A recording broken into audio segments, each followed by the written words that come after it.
Hello everyone. Today we're going to talk about testing, specifically contexts and controllers in Phoenix.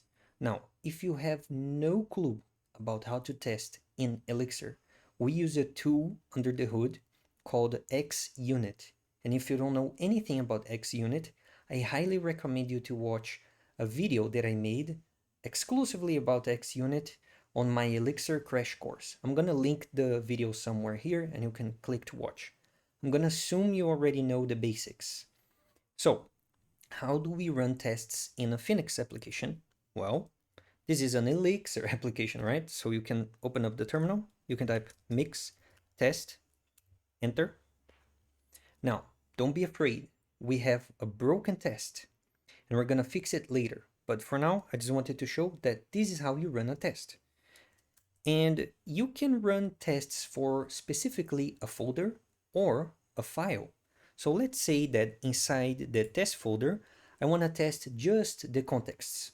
So you can go to the shop folder, copy relative path, then paste on the terminal, mix test, and then the folder name. This way, we're just going to run the tests from that folder.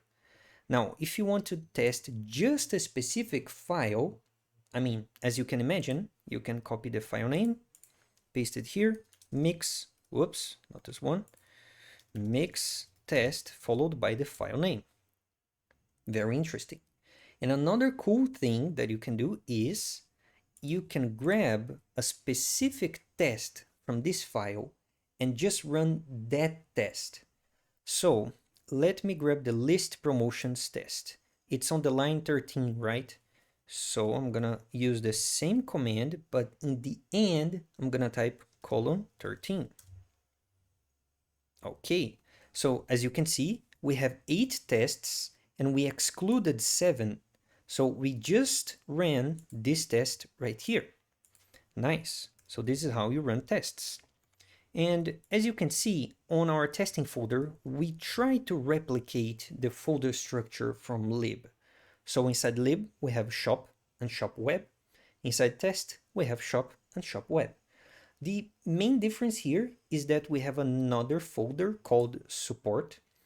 And here you can find some additional support files and the very useful fixtures folder.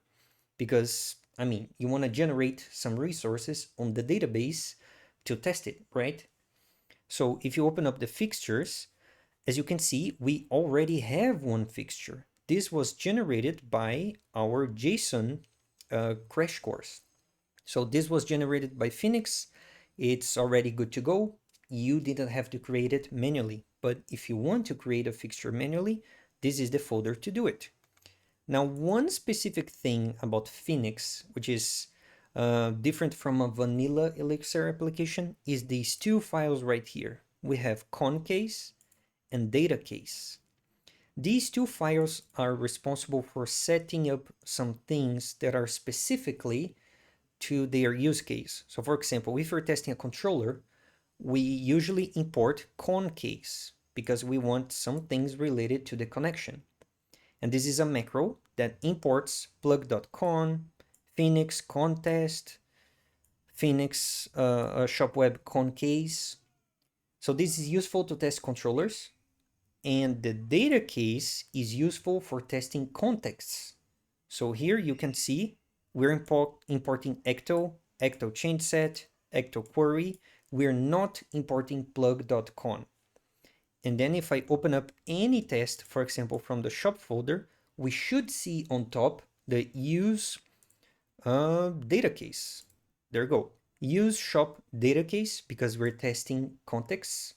And if I open any test from the shop web, we should see ConnCase. So let me open up this, use shop web ConnCase, and then the other one, use shop web ConnCase. And to finish this discussion, there's also an optional parameter that you can pass whenever you're using the ConnCase or DataCase. You can type async true.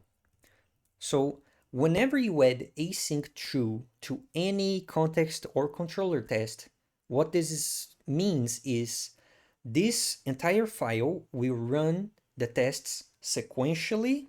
Okay, the tests inside this file are sequential, but all the other files, test files that you have, are gonna run in parallel. And for this project specifically, I am not going to use async true. And you know why? Because do you remember which database we used? We have SQLite. And SQLite is not very good at handling multiple writers at the same time. So if you have many tests that are writing to the database, you're gonna have some trouble. But if you are using Postgres, for example, then no problem. Feel free to open all your tests and add async true to all of them, okay? So let's write a couple of tests. I'm gonna start off by writing a test to shop. We have products. The promotions was generated by, the promotions context was generated by Phoenix, but this one from products, we created from scratch, right? So let's test a couple of functions from this file. And in order to test this, I need a fixture. So for example, if I want to test the listing of products, I need to have a product, right? And the testing on Phoenix, they run on a separate partition on the database. So if I have, for example, I have Hearthstone and Diablo 4 saved on our dev database, but on the test database, we don't have anything. So I need a fixture. So let me close this. First of all, let's create a fixture. I'm gonna open up test, support, fixtures, and you can use this as an inspiration, right? I am going to create a new file. I'm gonna say products underscore fixtures.ex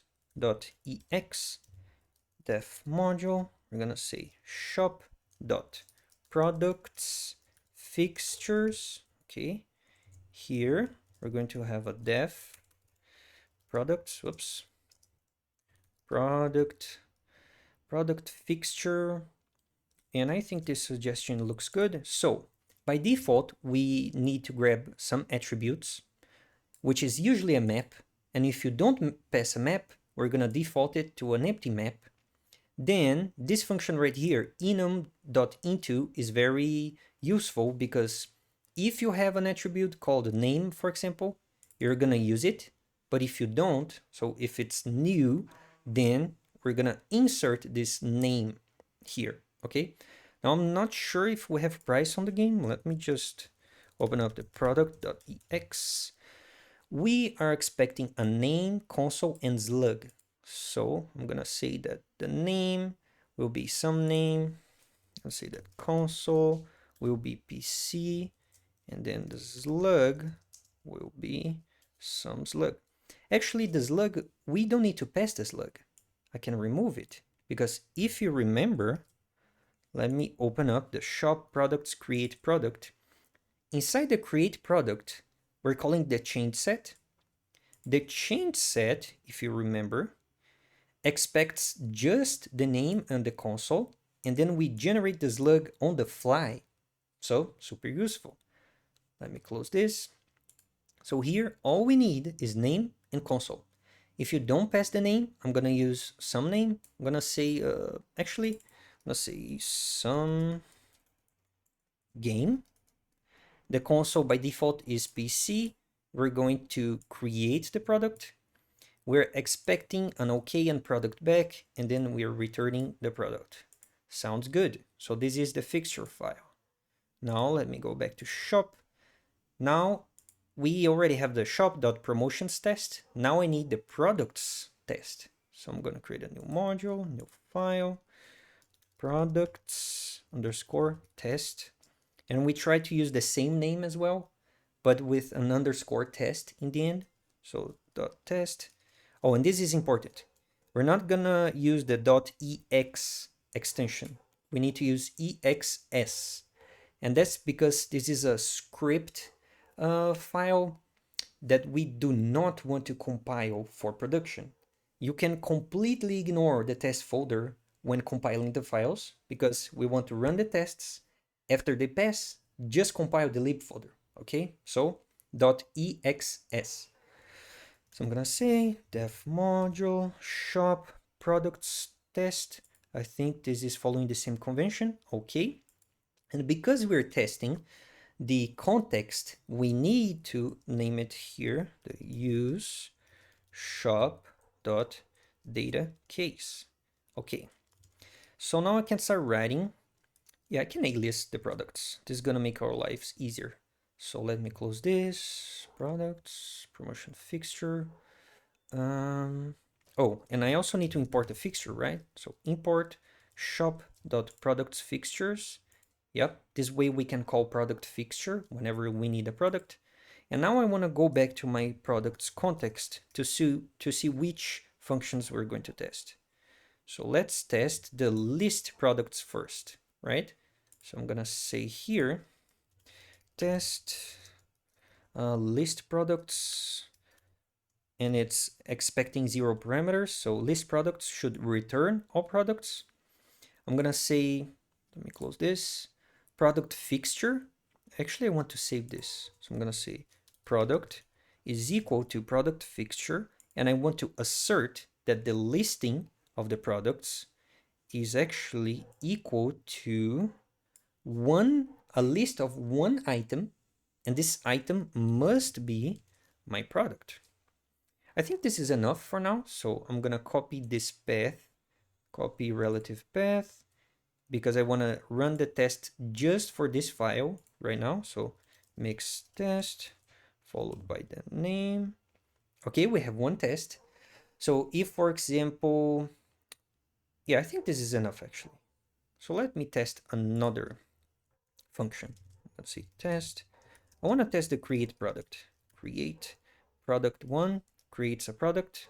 So actually, I don't need to call the fixture. I just want to assert that, no, the suggestion is wrong. I'm going to say products dot create product.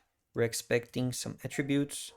So I'm going to say I am expecting from here an OK and a product back, right? I can say assert and do some pattern matching. OK and something product is equal to products create product.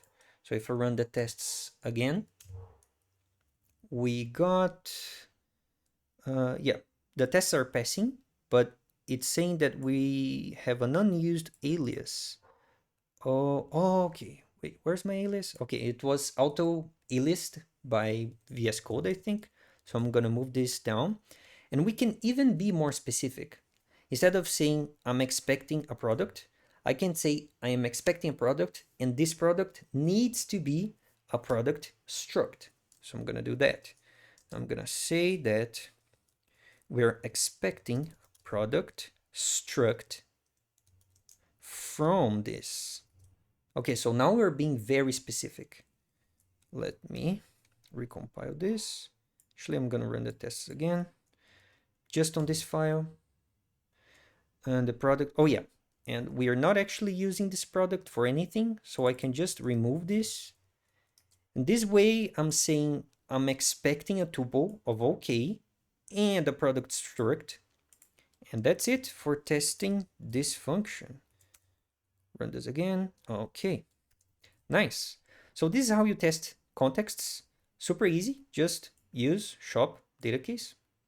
That's pretty much it. Like, that's the easiest test in my opinion, because you're not testing the connection, the cookies, the session. No, you're just calling a function. Super easy.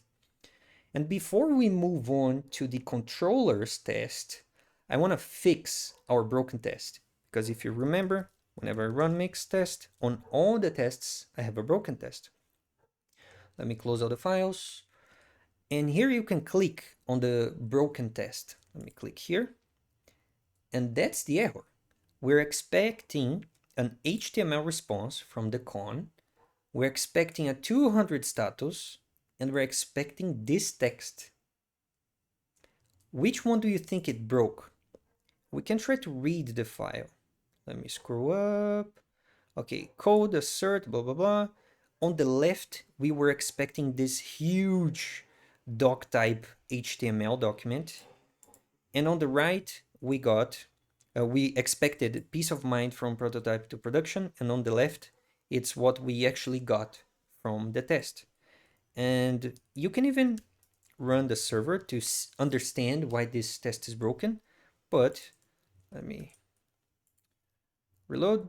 This is our homepage. Where is the text peace of mind from prototype to production? There isn't. We changed the homepage. So you can say, for example, well, on the homepage, I'm expecting this text right here.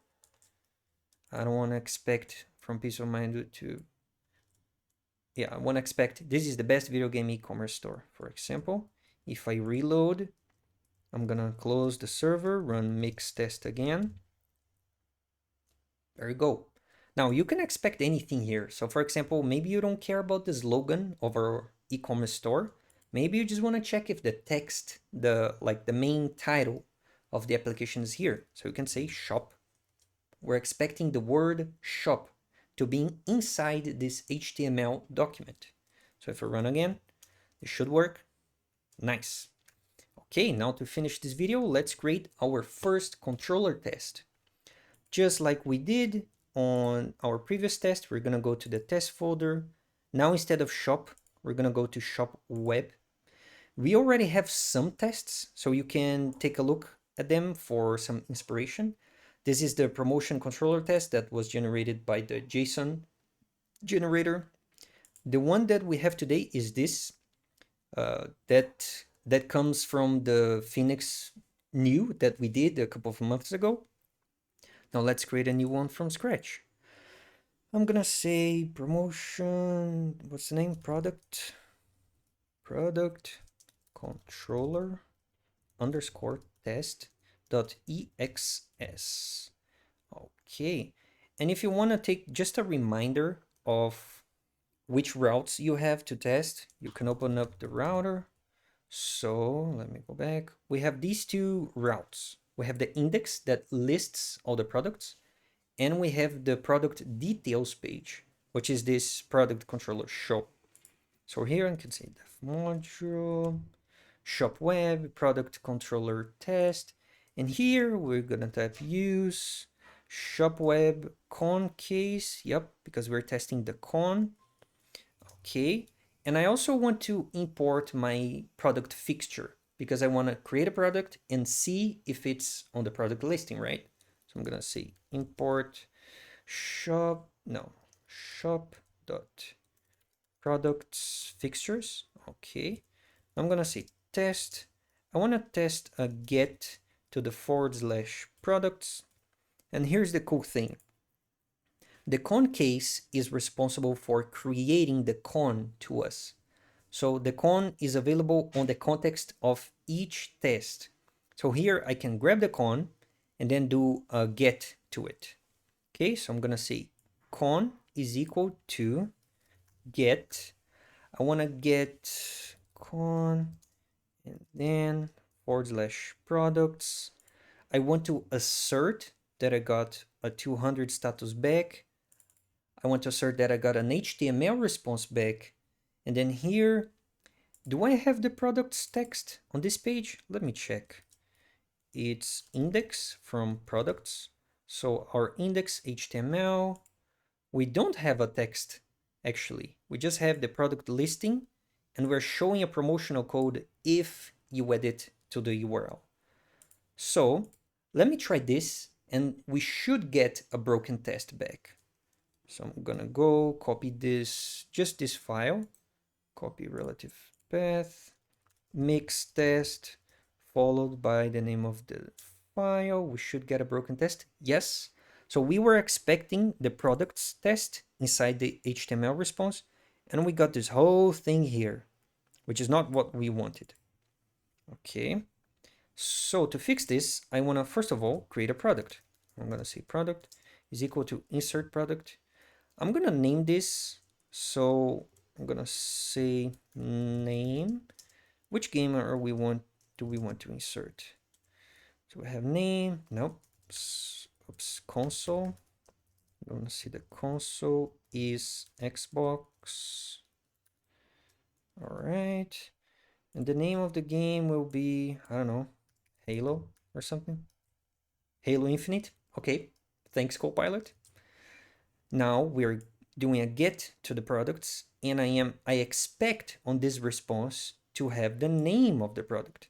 Here I can just type Halo Infinite like a text, and this should work. So I'm gonna run the test again. Insert product. What did I do wrong? Oh, Copilot created the wrong function. We have actually product fixture. So save this, go back here. We were expecting Halo Inf. Oh, what is that? Let me run again. Yep, that worked. And we got a warning saying that we're not using the product variable, which is true. So the correct way of testing this would be to just say that product.name. Now we're expecting the page to have the name of this product. So I'm gonna run the test again. Nice. Okay, now let's test the final function, which is a get to / products and the slug. Okay, so first of all, I want to create a new product. So product fixture, this is correct. I want to say that the game is, let me think. I think I'm just gonna go with Diablo 4 again. Diablo 4. The console will be from PlayStation. Okay, this is our product. Now here we want to do a get to the con, and I want to go to / products, and I want to specifically go to the slug of this product, which should be all lowercase Diablo -4. So I expect this HTML response. I'm actually gonna save this. I'm gonna say HTML response is equal to this, and then I want to assert that the HTML response has the name of the product. And let's just take a quick reminder of what we're showing here. We're showing the ID, the name, and the console on the product details page. So here I can say that I'm expecting the HTML response to have the product name, the product ID, and the product console. Okay, this should be enough. So let me run the test again. Product controller test. We were expecting something. Assert. Yeah, to be honest, I don't think we can save this on a variable. So I'm just gonna do the following. Here, I'm gonna copy this and paste again. I'm expecting this response to have the product name, ID, console. Should work. Oh, we got the same error of the regex. Let me take a look. Oh, okay. I think I know what this means. We're expecting... No, the console is actually an atom. The name is a string.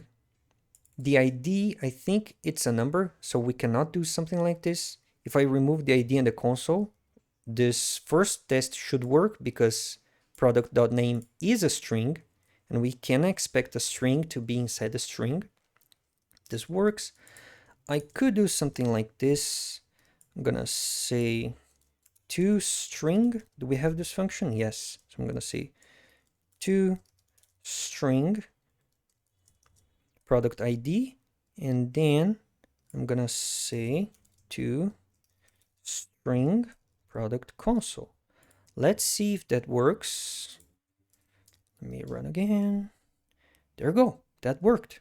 So super simple. If I try to do something like, let me try to manually break this test just to make sure we don't have a false positive. I'm gonna say Diablo 5, for example. This should not pass. So let me run again. Yeah, that didn't work. So our tests are working. Run again. There we go. So to be honest, super easy. to write tests in Phoenix. We have a bunch of helper functions like get HTML response. Of course, if you're testing live view, then it is a tiny bit different. Instead of saying get con, we say live, okay? But we're gonna have a separate video about live view. And that's it for today. I hope you guys enjoyed the video. See you next time.